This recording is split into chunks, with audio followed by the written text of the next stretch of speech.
네, 호렙산 가시떨기 거룩한 불꽃 가운데 임하신 여호와 하나님께서 모세를 부르시는 장면의 말씀을 우리가 3주간에 걸쳐서 이렇게 함께 살펴보고 있습니다. 이 사건은 모세를 향한 하나님의 모세에게 주시는 세 가지 직분 임명식과 같은 그런 장면이다라고 할 수 있겠습니다. 어떤 직분이 있었습니까? 첫째로 하나님은 모세를 제사장적인 직분인 예배자로 부르신다라는 측면을 첫 주에 우리가 상고를 했고, 두 번째 지난주에는 모세를 선지자적인 직분인 말씀을 전하는 자로 정인으로 부르시는 장면을 우리가 상고를 했습니다. 그리고 오늘은 이제 마지막 셋째로 모세를 왕적인 직분으로 부른다라는 측면을 보게 됩니다.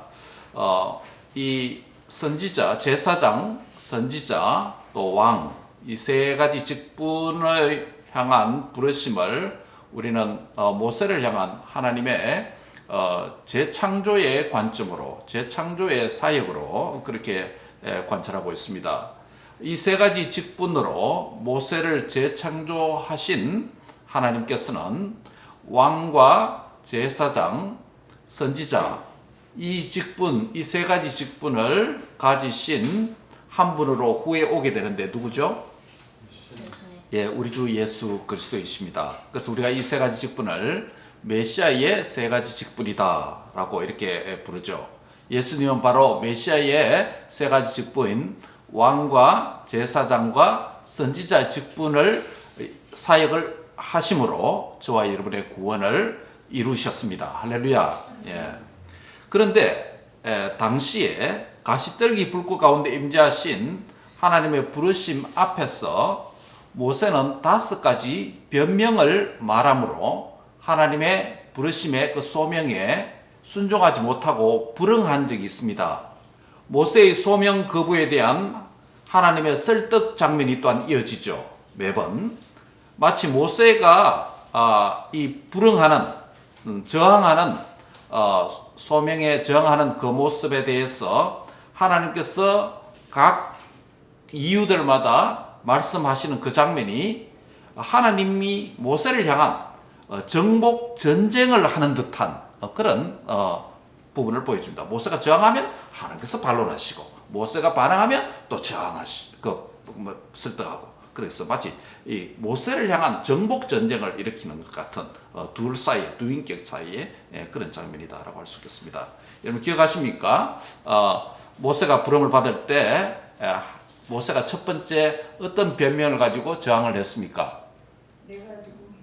내가 누구기에 바로에게 가며 이스라엘 자손을 애굽에서 인도하겠습니까? 모세 자신의 인간적인 정체성 문제를 가지고 이유를 대었습니다. 그렇죠? Human identity, 인간의 이 정체성 문제를 가지고 내가 누구기에. 근데 하나님 여기에 대한 저항을 무너뜨리죠. 무슨 말씀으로요? 3장 12절에 보면 내가 반드시 너와 함께 하리라. 반드시 너와 함께 하리라. 이 약속을 주심으로 모세의 첫 번째 정체성의 문제를 제기함으로 소명에 저항하는 것을 하나님께서 무너뜨립니다. 두 번째, 모세가 소명을 받을 때에 어떤 질문으로 또 저항하죠? 그의 이름이 무엇이? 당신의 이름이 무엇입니까? Who are you? What is your name? 당신의 이름이 무엇입니까? 나를 부르시고 나를 보내는데 당신 누구십니까? 이 하나님의 정체성 문제, 그렇죠? 신적인 정체성 문제. 첫 번째 것이 휴먼 정체성이라면 두 번째 것은 디바인 정체성, 하나님의 정체성에 대한 질문으로 저항을 했습니다.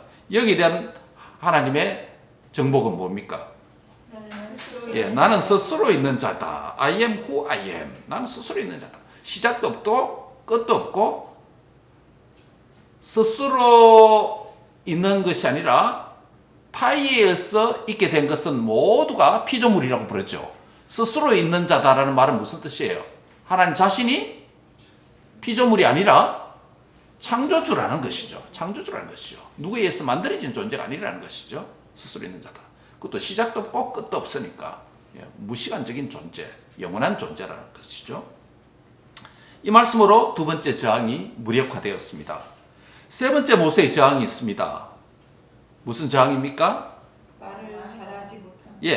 그들이 나를 믿지 아니하며 내 말을 듣지 아니하면 어떠하겠습니까? 라고 저항을 합니다. 4장 1절 아닙니까?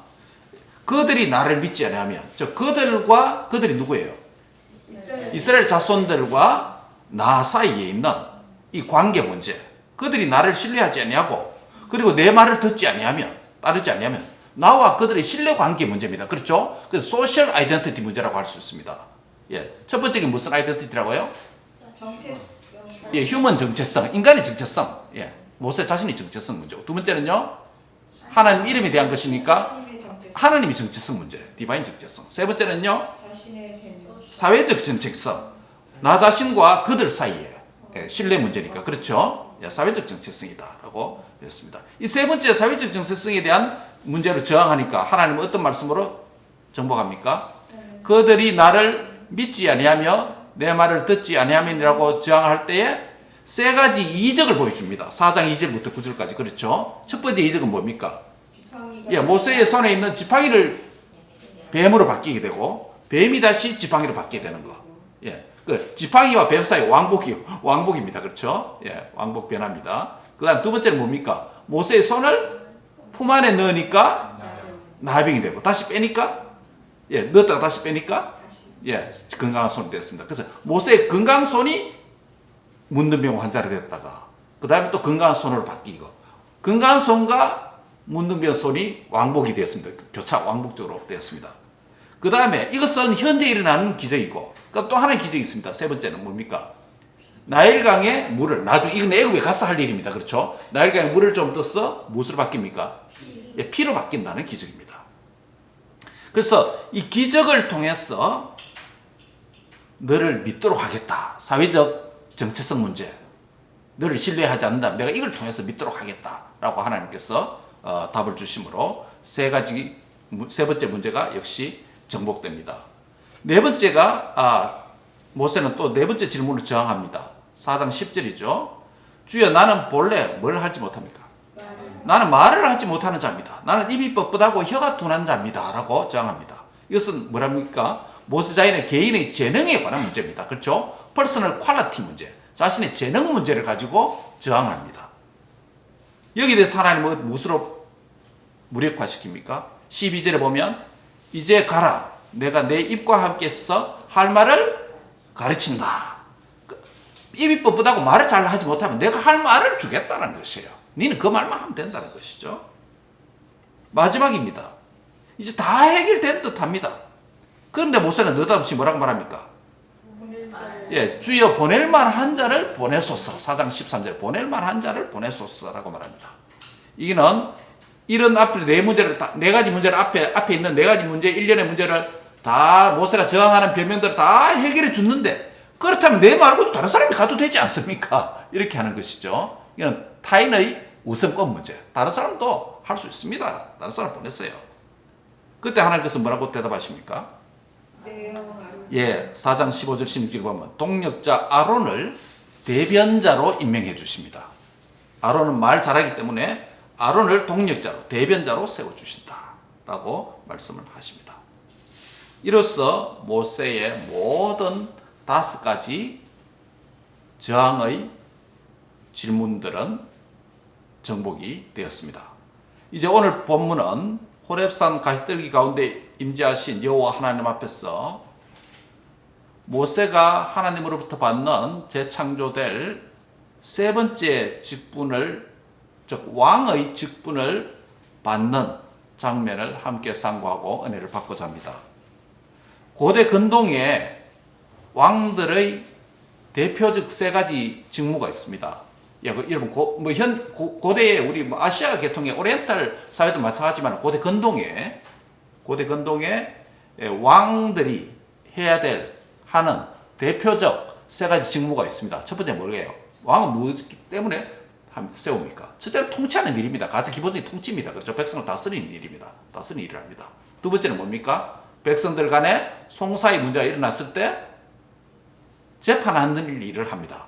물론 고을 관리들이 1차적으로 하죠. 그 다음 최종은 뭡니까? 왕이 재판을 하게 되죠. 왕이 재판하게 되면 재판을 합니다. 솔로몬도 뭡니까? 선악간에 판단할 지혜를 달라고 그렇게 구하는 이유가 자기의 왕직을 잘 수행하도록 하기 위한 것이죠. 그 다음 세 번째 직무가 무엇입니까? 고대 왕은 전쟁을 수행하는 것입니다. 예. 저쪽에 왕이 나오면 이쪽에도 왕이 나왔죠. 저쪽에 장수를 내보내면 이쪽에도 장수를 또 왕이 내보냈죠. 예. 그래서 대표자들을 무너뜨리면 자동적으로 무너지는 것이죠. 고대 왕들은 특별히 고대 근동에 있어서 왕들은 전쟁을 수행하게 되는 전사의 용사의 직무를 가지고 있습니다. 그렇다면 이 고대 왕의 직분과 직무는 통치의 직분이고 재판하는 판결의 직분이고 전쟁을 수행하는 전사의 직분이다라고 요약을 할 수 있겠습니다. 오늘 호렙산 가시떨기 불꽃 가운데 임재하신 여호와 하나님 앞에서 모세가 왕으로 태어난다. 왕의 직분이 발생한다는 점을 우리가 함께 상고합니다. 모세가 왕적인 직분을 받았다는 증거가 어디 있을까요?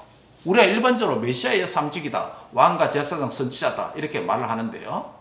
예수님이 왕으로 오셨고 또 제사장으로 오셨고 대제사장으로 오셨고 선지자로 오셨다 이렇게 말을 합니다. 신약 성경에 근거하니까 그건 맞죠. 그렇다면 그 원조인 모세가 이 세 삼직을 받았다, 왕과 선지자 제사장 직분을 받았다고 했을 때 앞에 두 가지는 지난주 살펴봤기 때문에 특별히 오늘은 마지막으로서 왕의 직분을 받았다고 했을 때 모세가 왕의 직분을 받았다는 증거가 어디 있습니까? 라는 질문입니다. 먼저 출애굽기 2장 14절에 보면 그가 이르되 누가 우리를 다스리는 자와 재판관으로 삼았느냐라고 말한 부분이 있습니다. 이미 살펴봤습니다. 있습니까? 거기 보면 다스리는 자, 룰러, 재판관, 저지라는 표현이 있습니다. 다스리는 자와 재판관으로 삼았느냐. 이 말이 어떤 배경이 나왔습니까? 모세가 애굽의 왕자로 있을 때에 이스라엘의 노예 노동 현장에 나가서 살필 때에 두 히브리인 동족들이 싸우는 장면에서 한쪽을 보고 네가 어찌하여 동족을 동포를 치느냐라고 모세가 말한 적이 있습니다. 그렇죠? 그럴 때 그 한쪽에 히브리인이 한 말이 있습니다. 히브리 남자가 한 말이 있습니다. 뭐라고 말했습니까? 예, 네가 어찌하여 동포를 치느냐라고 말했을 때 누가 우리를 무엇으로? 다스리는 자와 재판관으로 삼았느냐라는 말을 했습니다. 이 말을 바꾸고 말하면 모세는 우리의 뭐가 아니다? 다스리는 자, 왕이 아니다라는 이야기예요. 그런데 모세 스스로 생각할 때는 적어도 그가 왕족으로서 애굽의 집안에 입양되어서 애굽의 왕국에 생활했고 그런 교육과 또 다스리는 왕족의 통치의 기술과 스킬과 이런 분위기 안에서 자라왔습니다. 그리고 또 이스라엘 백성들을 향해서 노예 노동자 동족들이고 그가 애굽의 교육을 받았고 또 로얄 패밀리 안에서 있어 왔기 때문에 적어도 자기가 말하면 그들이 좀 들어줄 줄 알았습니다. 그 동족을 돌아볼 마음도 생겼고, 예, 나이가 40세 되니까 동족을 돌아볼 마음이 생기고 모세가 자기가 나름 또 교육도 받았고 그런 지배 계층에 있어 왔고 그리고 동족을 사랑하는 마음도 있고 하니까 이 말하면 들어줄 줄 알았습니다. 그런데 도리어 모세 보고 하는 말이 누가 우리를 다스리는 왕으로 재판관으로 삼았느냐라고 그렇게 반문을 한 거죠. 이와 유사한 표현이 신약 성경에도 있습니다. 어디에 있죠? 사도행전 7장에 스데반의 설교에서 찾아볼 수 있습니다. 사도행전 7장 35절 한번 보세요. 7장 35절입니다. 아까 출애굽의 2장에 있는 말씀과 무슨 차이가 있는지 한번 보시기 바랍니다. 7장 35절 같이 읽습니다. 다 찾으셨나요? 같이 읽습니다. 시작. 그들의 말이 누가 너를 관리와 재판장으로 세웠느냐 하며 거절하던 그 모세를 하나님은 가시떨기 가운데서 보이던 천사의 손으로 관리와 속량하는 자로 보내셨으니. 야, 여러분 주목하시기 바랍니다. 이 말씀 7장 35절. 그들의 말, 그들이 누구예요? 이스라엘 백성. 예, 이스라엘 백성들, 특별히 동족 2명 싸우는 사람. 예. 그 과거 이야기를 스데반이 지금 하는 거예요. 신약 시대 때 와서. 그들의 말이 모세를 보고 누가 너를 관리와 재판장으로 세웠느냐? 너는 우리의 재판장도 아니고 왕도 아니다. 관리도 아니다. 라고 이렇게 모세의 스스로 다스리는 직분을 어떻게 해서 그들이 거절했다는 거예요. 모세를 거절했습니다. 그런데 모세를 거절했는데 이제 하나님께서 어디 가운데서 가시떨기 불꽃 가운데서 하나님의 사자인 천사를 보내어서 모세를 무엇으로 삼았다는 겁니까? 관리와 속량하는 자로 삼아서 보내셨다. 애굽으로 보내셨다라는 거예요. 그러면 모세가 무슨 직분이 발생했다는 것이 여기에서 관리와 속량하는 자. 이 속량한다는 것은 구원한다는 거예요. 전쟁을 해서 장수가 구원한다는 거예요. 애굽에서 건져낸다는 것이에요. 그러니까 처음에는 자기가 관리와 재판관의 내심, 자칭, 동족을 판단하고 동족을 한번 해보려고 그렇게 했는데 누가 너를 그런 자로 삼았냐? 반문했다는 거죠. 그러고 40년 지난 건 아닙니까? 그렇죠? 그리고 40년 지난 겁니다. 지금 80세 가까이 와서 가시떨기 불꽃 가운데서 천사의 손으로 모세를 관리와 속량하는 자로, 즉 관리 다스리는 자와 구원자로 하나님께서 세웠다는 거예요. 그러니까 모세의 왕직, 다스리는 직분이 어디서 발생했다고요, 결국? 예, 가시떨기 현장. 이 장면에서 모세의 왕직이 발생한다는 거예요. 증거가 있죠. 여기서 스데반은 모세의 왕직이 가시떨기 가운데 임재하신 하나님 앞에서 발생한 것이라고 사도행전 7장에서 분명히 말하고 있습니다. 그러므로 성경은 모세가 가시떨기 불꽃 앞에서 여호와 하나님에 의해서 모세의 왕적인 직분이 임명되었다라는 점을 보여줍니다. 자, 그럼 비교합니다. 출애굽기 2장에서는 아까 뭐라고 그랬어요? 모세를 다스리는 자와 재판관이라는 표현을 썼습니다. 사도행전 7장에서는요, 관리와 재판장, 예, 속량하는 자. 모세의 왕직과 관련된 표현은 비슷합니다. 전자는 출애굽기 2장에 있는 표현은 모세의 자칭 다스리는 자입니다. 내면, 내심 좀 따라줬으면 좋겠는데 이런 생각입니다. 자칭 왕직이라고 할 수 있습니다. 왜냐하면 사도행전 7장 25절에 보니까 그의 형제들이, 사도행전 7장 25절입니다. 그의 형제들이, 동족들이 하나님께서 자기의 손을 통해서 구원해 주실 것을 뭐하리라? 깨달으리라고 모세가 생각을 했다는 거예요. 그런데 그들이 깨닫지 못하고 거절했다는, 모세를 거절했다는 것이죠. 이것이 모세가 자칭 왕직에 대한 그가 가졌던 모세의 자화상이라고 할 수 있습니다. 모세는 싸우던 두 히브리 형제들이 모세가 이스라엘 백성을 애굽에서 구원해 줄 자라는 것을 그들이 좀 인정해주고 깨달으리라고 생각을 했던 것입니다. 그럼 이 말은 모세의 자칭이 뭐예요? 나는 이스라엘을 적어도 다스리고 또 구원할 자, 속량할 자다. 이렇게 생각을 했다는 거예요. 자칭 다스리는 자, 자칭 관리, 자칭 재판관, 이렇게 된 것입니다. 그런데 반면 후자는 뭡니까? 사도행전 7장의 표현은 뭡니까? 사도행전 경우는, 7장의 경우는 하나님에 의해서 하나님의 사자의 손을 빌어서 하나님이 임명한 뭐요? 왕직이라는 거예요. 하나님이 임명한 자라는 거예요. 아까 증거 나타났죠? 하나님께서 세웠다는 거예요. 하나님께서 모세를 보냈다 했잖아요. 관리와 속량자로. 그러니까 하나님 세웠다는 거예요.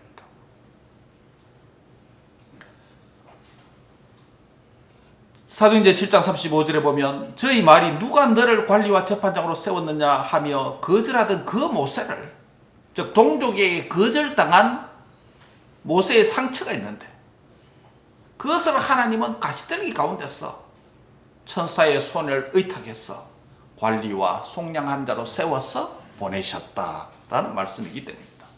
즉 이제는 모세가 자칭 다스리는 자가 아니라 이제는 적어도 누가 보내시는? 하나님이 보내시는 다스리는 자가 됐다는 것이에요. 즉 하나님 임명했다는 겁니다. 그래서 가시떨기 불꽃 가운데에 그 임재 안에서 하나님에 의해서 모세는 왕의 직분, 로얄 아피스가 재창조됐다는 것입니다. 이것이 모세가 왕의 직분을 받았다는 첫 번째 증거입니다. 두 번째 증거는 무엇일까요? 오늘 본문을 통해서 볼 때. 고대 왕을 상징하는 여러 도구들이 있습니다. 여러분 아는 도구들이 어떤 게 있습니까? 왕을 상징하는 도구들이 어떤 게 있을까요? 홀, 지팡이죠. 그 홀이라고 부르기도 하고 또요. 지팡이, 왕의 지팡이, 홀. 규라고 부르기도 합니다. 규. 들어보셨죠? 성경 우리 한글성이 그렇게 되는데 좀 어려워요. 한자이기 때문에. 예, 규라는 표현도 쓰기도 하고 홀이라는 표현을 씁니다. 영어로 말하면 scepter, the scepter이라고 부릅니다. 왕이 갖고 있는 손에 가지고 있는 작은 지팡이 같은 거, 막대기 같은 거. 요즘 군에 근무하면 적어도 중대장 이상은 뭐가 있습니까? 지휘봉이 있습니다. 이런 지휘봉 요만큼 길이가 있습니다. 그거 가지고 지휘하기도 하고 또 지도를 가리켜서 뭐 그 작전을 짤 때 쓰기도 하고 지휘봉을 항상 중대장 이상 지휘관들은 이 지휘봉이 있습니다. 그 장교라는 의미겠죠. 예.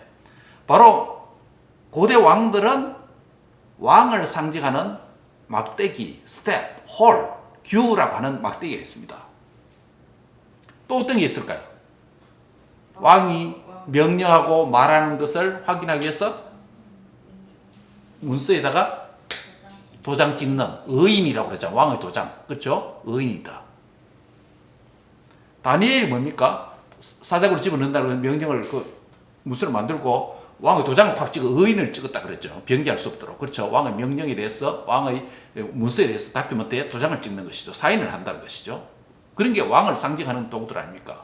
우리 대통령을 상징하는 한국의 대통령 상징하는 게 뭡니까? 봉황 아닙니까? 봉황 도장이라든지 봉황 장식 그다 대통령 우리 대한민국 대통령 상징하는 거 아닙니까? 창세기 49장 10절에 한번 보시기 바랍니다. 창세기 49장 10절. 이것은 요셉이 눈을 감으면서 요셉 눈을 감으면서가 아니고 야곱이 눈을 감으면서 자기의 12아들에 대한 지파에 대한 예언입니다. 그 가운데 유다 지파에 대한 예언이 있습니다. 창세기 49장 10절 같이 한번 읽습니다. 시작. 규가 유다를 떠나지 아니하며 통치자의 지팡이가 그 발 사이에서 떠나지 아니하기를 실로가 오시기까지 이르리니 그에게 모든 백성이 복종하리로다. 여기에 뭐가 나타납니까? 규, 홀 또는 규가 나타납니다. The scepter, 왕의 지팡이입니다. 왕을 상징하는. 근데 왕을 상징하는 이 왕의 규, 이게 어디를 떠나지 않는다? 유다를 떠나지 않는, 즉 유다 자손들은 무슨 직분을 받는다 앞으로? 왕의 직분을 받는다. 대표적 왕이 누구예요? 다윗 왕이에요. 다윗 후손 모두 유다 지파입니까? 그렇죠? 이스라엘 유다 왕도 다 유다 지파죠. 그 통치자의 지팡이, 규죠. 통치자의 지팡이가 발 사이에 떠나지 않는다. 발 사이에 지팡이를 짚고 있으면 떠나지 않는다. 항상 이 왕직이 유행된다는 거죠.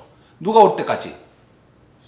실로는 메시아를 가리키죠. 여기서 예수님이 오실 때까지, 다윗 후손 예수님이 오실 때까지 이 왕직이 떠나지 않는다. 그리고 영원한 왕직이 다윗 계열에 있다는 거죠. 유다 지파에 있다는 것이죠. 여기서 규가 무슨 말이에요? 왕의 직분을 상징하는 것이죠. 그런데 바로 이 규, 지팡이, 막대기, 홀, the scepter, 이게 왕을 상징하는 것인데 이것과 모세가 무슨 상관이 있냐 이거예요. 모세가 왕직을 받는 거 무슨 상관이냐. 호렙산 가시더기 불꽃 가운데 모세는 자신의 신발을 벗었습니다. 거룩한 땅이니 신발을 벗으라 해서 신발을 벗었죠. 그런데 벗었으면 이제 왕이 된다면 왕관을 쓴다든지 왕의 자색 옷을 입힌다든지 로업을 입힌다든지 가운을 입힌다든지 그런 게 있어야 뚜렷하게 왕이다라고 우리가 말할 수 있는 거 아닙니까? 근데 그런 게 없잖아요. 왕의 직분을 받는 이 장면에서 모세가 왕관을 받거나 왕의 자색 가운을 입거나 왕으로서 특별한 의식이나 의복을 입는 행위는 전혀 부분에 나타나지 않습니다. 있다면 그것은 단지 모세의 손에 들려진 지팡이가 있습니다. 4장 2절에 보면 지팡이가 있습니다. 이 지팡이는 그가 미디안에서 장인 이드로의 양떼를 치는 가운데서 사용된 목자의 지팡이입니다. 그렇죠? 목자의 지팡이입니다. 이 목자의 지팡이 기능이 뭡니까? 예, 양이 낭떠러지는 위험이 받았으면 이렇게 집어 올리기도 하고 또 짐승들이 늑대나 사나운 짐승들이 그거 가지고 보호하기도 하고 근데 양을 셀 때는 이 지팡이를 이렇게 밑에 있으면 한 마리씩 지나갑니다. 그러면 그 예레미야에 보면 그런 표현이 있는데요. 이 막대기를, 목동의 막대기를 양의 이 위에 지내고 있으면 한 마리씩 지나가면 양을 세는, 카운트하는 그런 기능이 됩니다. 여러 가지 기능이 있습니다. 목자의 지팡이는요.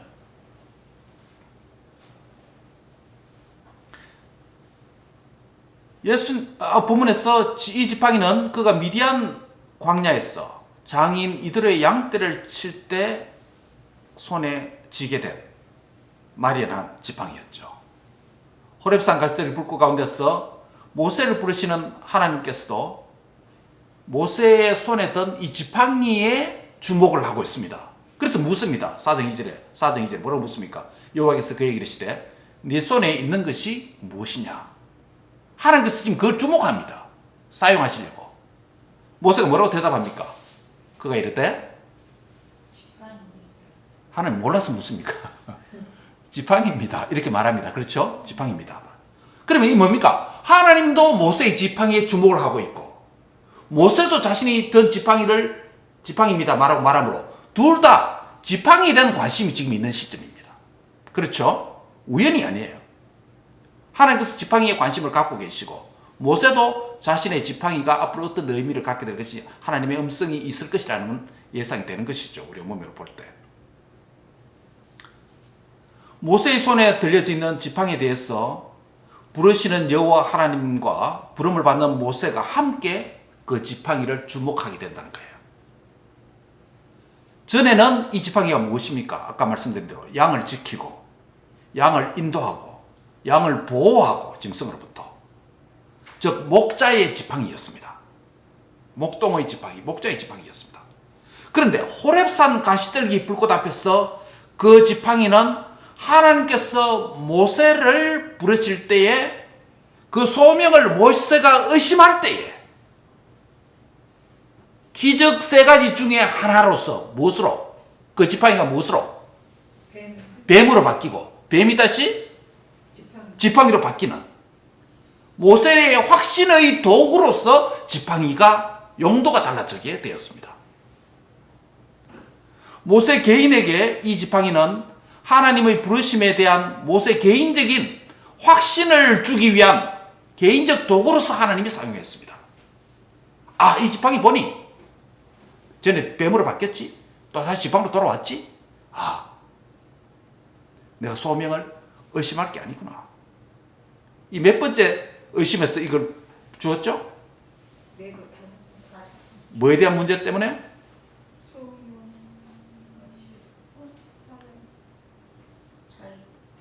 그들이 나를 믿지 않으면 소셜 아이덴티티 그들이 나를 믿지 않으면 이스라엘 백성 내가 이 말을 하는데 야 우리 애굽에서 나가자 이제 같이 나가자 뭔 소리 하고 있노? 난 니 못 믿겠는데 니 말도 못 믿겠는데 신뢰관계 없는 모세에게 소셜 아이덴티티 문제 이 문제를 해결하기 위해서 세 가지 이적을 보여준 게 하나가 바로 지팡이 문제 아닙니까? 지팡이 아닙니까? 말씀대로 전에는 양을 치던 목자의 지팡이였는데 지금은 모세의 의심을 제거하는 확신의 지팡이로 사용되었습니다. 뿐만 아닙니다. 지금 일으킨 이것뿐만 아니라 이 지팡이의 역할이 거기서 끝나지 않습니다. 어떻게 됩니까? 장차 이 지팡이는 바로와 애굽에서 행하는 10가지 재앙을 일으킬 때 사용되는 기적의 도구가 됩니다. 뿐만 아닙니다. 애굽에서 뿐만 아닙니다. 또 애굽에서 출애굽에서 나와서 앞에 뭐가 있을 때? 홍해가 가로막고 있을 때 그 홍해를 가릴 때도 뭡니까? 사용하면 기적이. 그러니까 모세의 이 목동의 지팡이가 용도가 완전 변경됩니다. 용도 변경제를 묻지도 않고 완전히 변경됩니다. 용도가 재창조되는 거예요. 그래서 4장 17절에 한번 보세요. 그 증거가 나타납니다. 4장 17절 보세요. 너는 이 지팡이를 손에 잡고 이것으로 무엇을 행하라? 이적을 해라. 앞으로 애굽에서 이적뿐만 아니라 광야에서도 이걸 가지고 기적을 행한다는 거예요. 그 뭡니까? 광야에서 물이 없을 때 모세가 뭘 칩니까? 반석을 치지 않습니까? 무엇으로? 막대기로 치는 거 아닙니까? 그러니까 이건 이제 앞으로 기적의 도구로 쭉 사용되는 거예요. 쭉. 애굽에서뿐만 아니라 광야에서부터 계속 모세 죽을 때까지.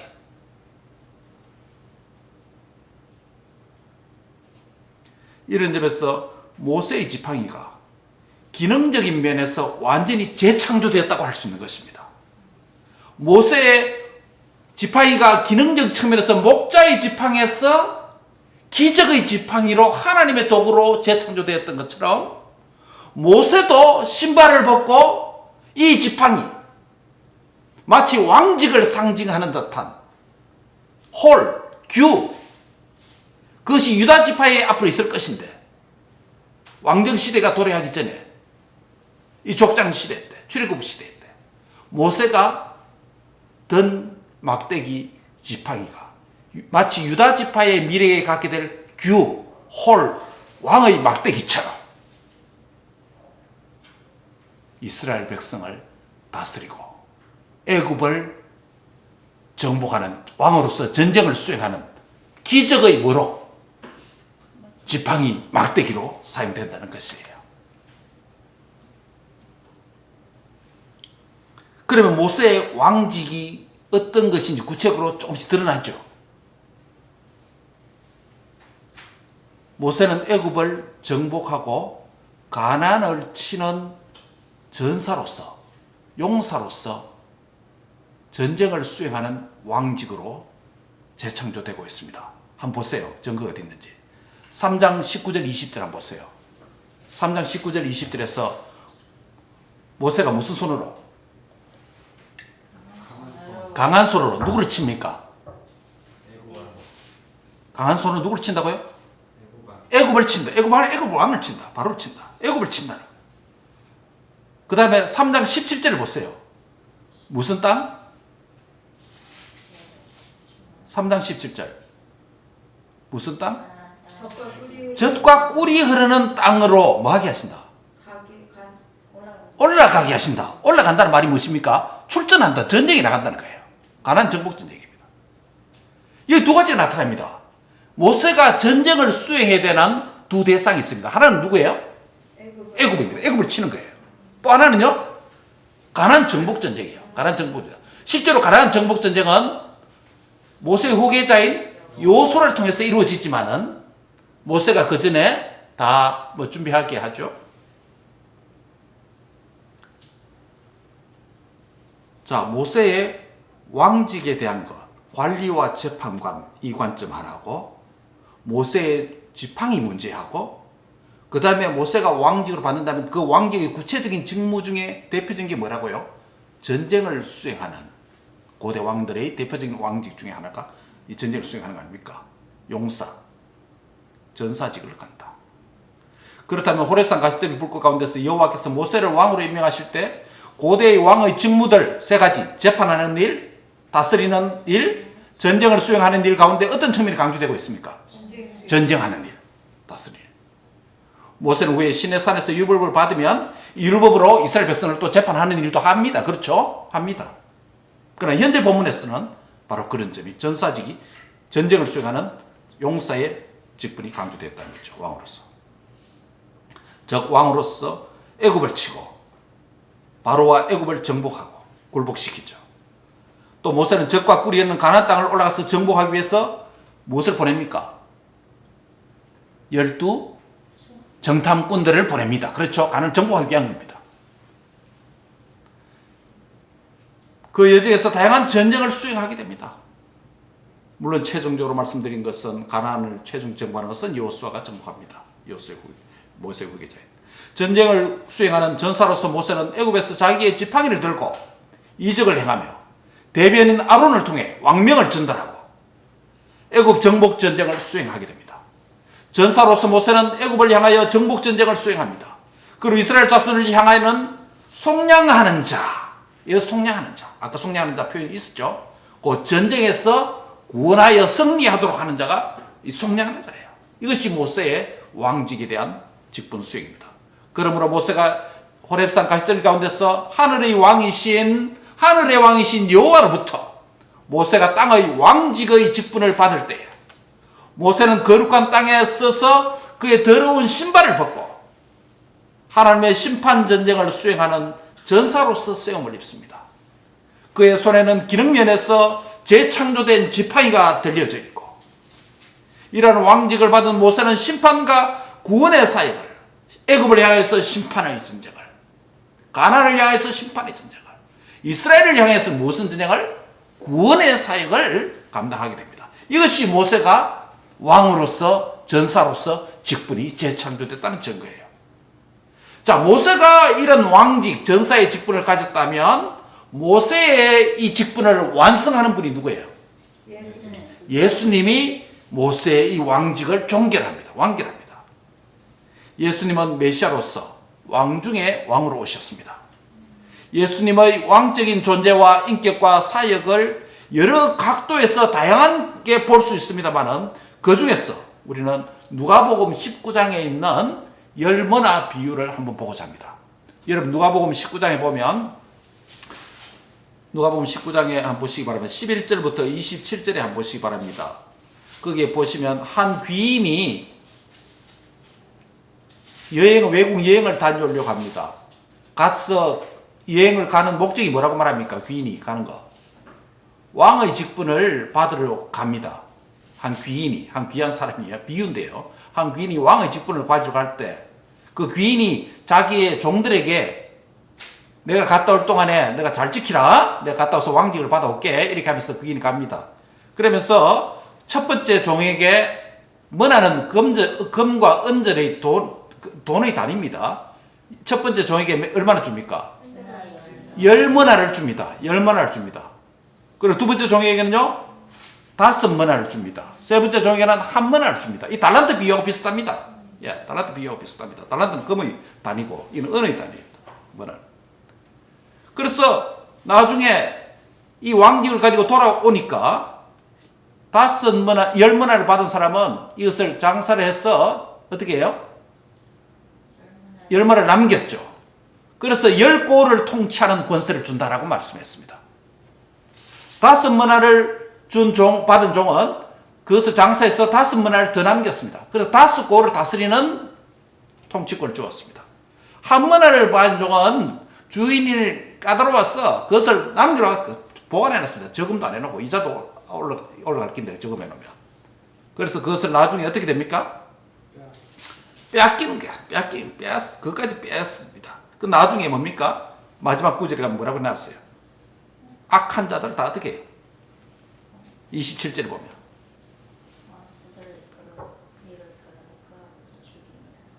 예, 심판을 받는 장면이 있습니다. 거기에서 특별히 19장 14절에 보면 백성이 그를 미워하여 사자를 뒤로 보내며 이르되 우리는 이 사람이 우리의 무엇을? 왕됨을 원하지 않는다. 즉 여기서 귀인이 왕직을 받으러 갔다 오는데 이 귀인의 왕직을 그들이 원하지 않는다는 거예요. 결국 이 귀인이 누구를 가리키는 겁니까? 예수님 아닙니까? 예수님께서 오셔서 죽으시고 부활하시고 왕으로 등극하시는 그걸 내다보는 것, 비유를 통해서 말하는 겁니까? 그러니까 예수님은 자신의 왕이심을 다양하게 말씀하셨는데 특별히 누가복음 19장에 있는 이 열머나의 비유를 통해서 바로 예수님 자신이 왕이다라는 것을 계시하고 있죠. 바로 모세가 구약의 희미한 하나님 계시가 전진되기 전이니까 희미한 다스리는 싸우는 심판과 구원의 전쟁을 수행하는 왕직의 수행을 받았다면 이제는 예수님이 오셔서 십자가에 죽으시고 부활하심으로 뚜렷한 모세의 희미한 왕직, 그림자 왕직이 예수님에게 오셔서 예수님은 모세가 애굽을 정복하고 가나안을 정복하고 이스라엘 백성을 구원하셨듯이 예수님은 오셔서 애굽의 상징인 바로와 같은 마귀와 죄악을 정복하시고 그리고 다시 사심으로 그것을 믿는 택한 백성들을 구원하시는 것. 심판과 구원을 일으키시는 관리와 속량하는 자가 되시는 진정한 인물은 누구다? 예수님이다라는 것이죠. 그래서 예수님께서 십자가에 오셔서 저와 여러분의 죄를 담당하시고 십자가에서 죽으시고 다시 사심으로 마치 모세가 바로와 애굽을 정복한 것처럼 그리고 이스라엘 자손들에게 구원을 일으킨 것처럼 예수님께서 오셔서 왕으로 오셔서 죄와 사망과 사단의 권세를 정복하시고 다시 사심으로 저와 여러분을 구원해 주신 줄 믿습니다. 이런 점에서 예수님은 저와 여러분의 왕이십니다. 예수님은 저와 여러분의 강한 용사가 되십니다. 할렐루야. 예. 그리스도를 믿는 저와 여러분은 누굽니까? 이제는 그리스도 안에서 왕이시고 전사이신 용사이신 믿는 예수님 안에서 저와 여러분도 왕이고 용사가 되었다는 것이에요. 그래서 베드로전서 2장 9절은 우리에게 말합니다. 너희는 택하신 족속이요 뭐 같은 제사장들이다? 왕 같은 제사장들이다. 즉 우리가 이게 누구에게 하는 말이면 신약 성도에게 하는 말이 아닙니까? 에베소서 보면은. 그러니까 저와 여러분이 뭐가 됐다? 왕이라는 것이요. 왕이라는 것이요. 저는 왕 아닌데요. 종인데요. 저는 교만한 왕 안 할래요. 겸손한 종 할래요. 뭐 그렇게 말할 수도 있겠습니다. 물론 다 섬기는 왕, 하나님의 왕권을 반영하는 봉사하는 왕 맞습니다. 예, 그런 의미에서 왕입니다. 예수님 우리의 왕이기 때문에 우리도 왕의 직분을 가졌습니다. 모세가 희미하게 가졌던 그 왕직을 예수님이 완성하시고 종결하시고 그 왕이신 예수님을 믿는 저와 여러분이 이제는 왕직을 가졌습니다. 너희는 따라합니다. 너희는 왕 같은 제사장이 되어야 돼요. 예, 왕이라는 거예요. 왕직을 우리에게 주셨습니다. 그럼 우리는 무엇을 다스려야 되나? 더 이상 죄의 종이 되지 말고 마귀의 종이 되지 말고 죄와 마귀와 세상을 하나님의 말씀으로 다스리고 정복하는 하나님의 왕이 되라는 것이에요. 마치 아담이 창조를 해되어서 에덴 동산을 다스리고 정복하는 그런 봉사일을 하였던 것처럼 저와 여러분은 더 이상 세상의 죄악의 지배를 받고 세상 문화의 다스림을 받는 죄의 종이 아니라 이제는 하나님의 말씀으로 성령을 충만히 받아서 그 능력으로 죄와 세상과 마귀를 정복하고 다스리는 일들이 그리스도인으로서 왕이 되고 용사인 그리스도인으로서 그 일을 남은 세월간 해라는 것이에요. 따라합니다. 나는 그리스도 안에서 왕같은 제사장입니다. 나는 그리스도 안에서 강한 용사로 살아야 됩니다. 그래서 에베소서 6장에 뭡니까? 너희는 하나님의 무엇을 입어라?